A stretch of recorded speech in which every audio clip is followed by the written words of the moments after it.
Assalamu alaikum wa rahmatullahi ta'ala wa barakatuh.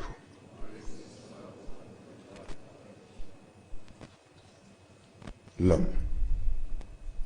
De quoi s'agit-il?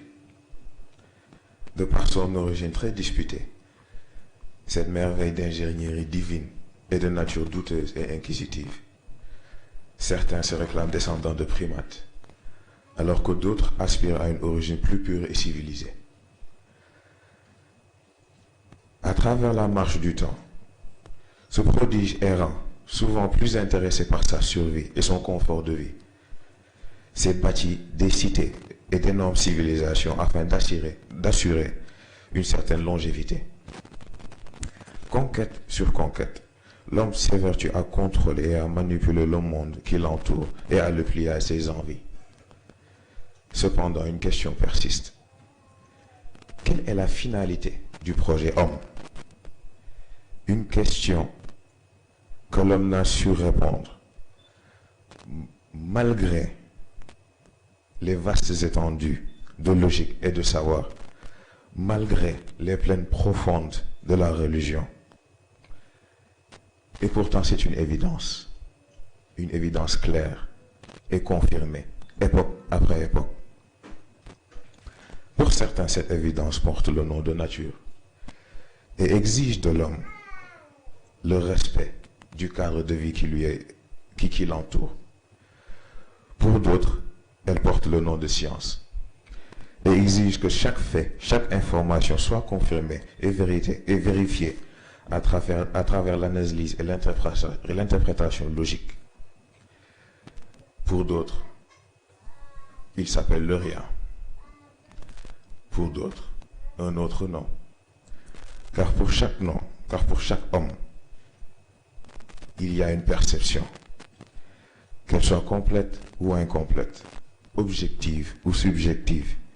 La seule constante est donc la présence certaine de cette évidence. À notre niveau, nous préférons adopter un nom plus complet, plus objectif, et qui ne dépend d'aucune réalité, d'aucune perception, l'origine de toute existence, Allah, le souffle premier.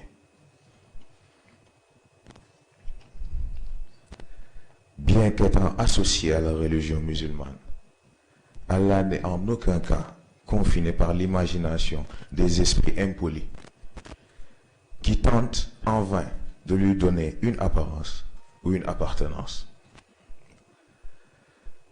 Le souffle de vie étant à l'origine de tout et de tous, est la fondation sur laquelle la supériorité de l'homme est basée. Car ayant été doté de trois dimensions distinctes, aux premières allures faibles et banales, l'homme a aussi été doté d'un potentiel illimité, à travers lequel tous ses composants peuvent être reforgés et améliorés d'une façon exponentielle. Et c'est donc à travers le corps, l'esprit et l'âme que l'homme doit faire une réévolution qui prendra en compte sa présence et son impact dans tous les états de la création. Pour devenir l'humain élu d'Allah. Il reste alors à l'homme une dernière conquête, la plus noble conquête, celle de soi, celle qui lui ouvrira la voie de l'héritage qui lui a été destiné. C'est donc ainsi que nous vous accueillons au Colisée de l'éveil. Il n'est pas question de combat entre gladiateurs ou de spectacles divertissants. Il est plutôt question de préparer l'homme à cette réévolution qui l'attend. Il y a donc un seul et unique combat, l'homme d'aujourd'hui contre l'humain de demain. En ce sens, ce Colisée est différent de celui de César, qui n'a su prendre vie qu'au cours des divertissements qui ont été proposés. Ce Colisée n'est animé que par une chose, une symphonie. Cette mélodie qui réveille le corps, accélère l'esprit et exalte l'âme. Iqra bismi rabbik. Nous vous invitons donc, en ces quelques jours de ce mois sacré, à une redécouverte et une réétude des concepts, mais surtout à une nouvelle vision de l'humanité. Wassalamu alaikum wa rahmatullah.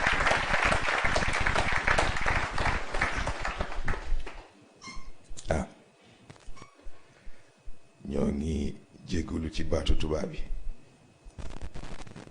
waaye dafa am kilifa boo xam ne boo ko amee da ngay bàyyi xel ni am na ku nekk boo amee ku nekk nag yow it foog nga mën a wax ak ku nekk. ñoo ngi nuyu ñëpp di baalu ñëpp àq di baal ñëpp àq te di ñaan yàlla nañu boole barkeelal ñu suñu koor nañu yàlla mottali suñu yéene ñu ñëpp. kàddu yi sax jarul muy gën a gudd ndax yàlla xam ne lii ñu indi fekk nañ boroom yëf yi wax ko.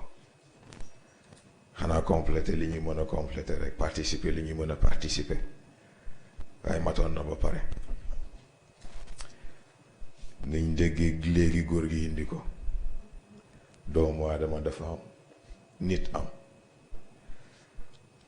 projet bi nag bu amee nit a tax ñuy wax waaye lan mooy nit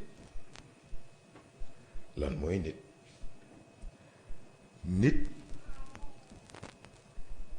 mooy doomu aadama bi yitte ak jom tabax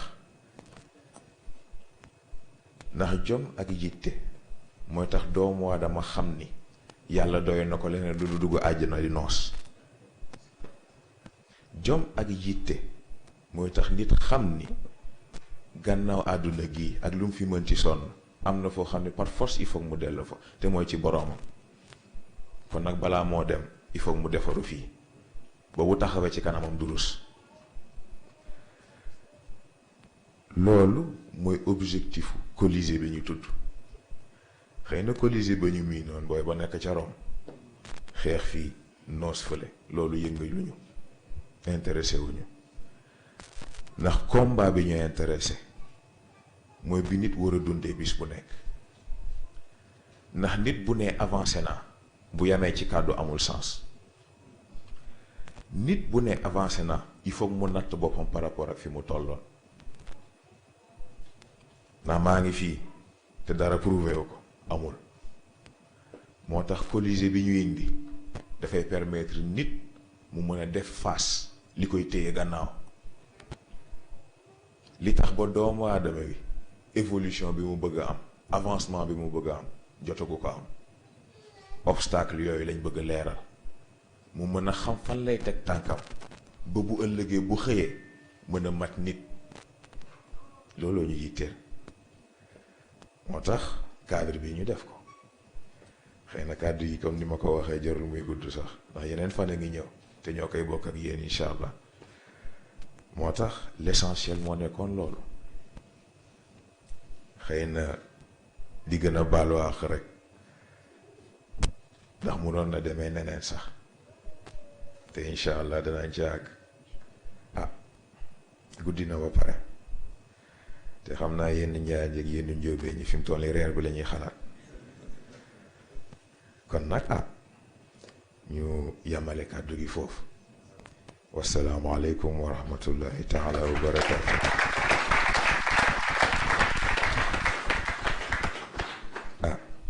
kon ñu def ñaante yeewee ko ba lundi incha allah ñu ñëwaat ak yéen bokkaat ak yéen programme bi ñu def fatiha